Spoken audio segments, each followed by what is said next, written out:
When you need to manage your data, a table can be a great way to do that. It has a lot of built-in tools. They won't be new to you, but it will help you streamline how you work with your data. Yes, I've created tables before, but I wasn't really sure how to use them.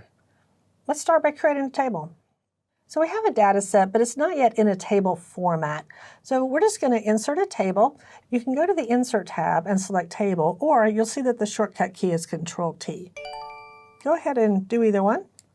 It found the data set, and it did check off that you have headers, so we'll just choose OK.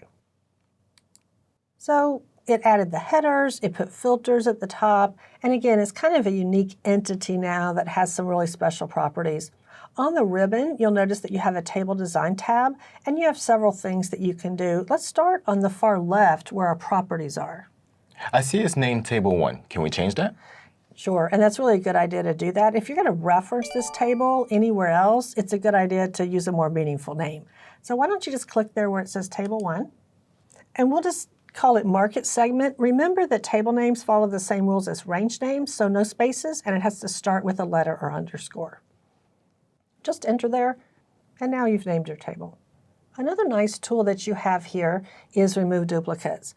Now, I'll just remind you that you also have Remove Duplicates on the Data tab. That's available to all your data sets, but it's also here on the Table Design tab.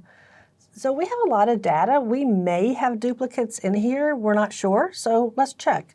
Just go ahead and click on Remove Duplicates. This box that comes up is really asking you what makes a duplicate a duplicate. In other words, notice that every column heading is checked. That means that the data has to be exact in every single column in order for it to be considered a duplicate, which is what we want. So we're just going to leave everything checked, and we're going to choose OK. And it's found 3 duplicates and already removed them. Exactly. It won't show you which ones you removed, but it did delete them, and they're gone.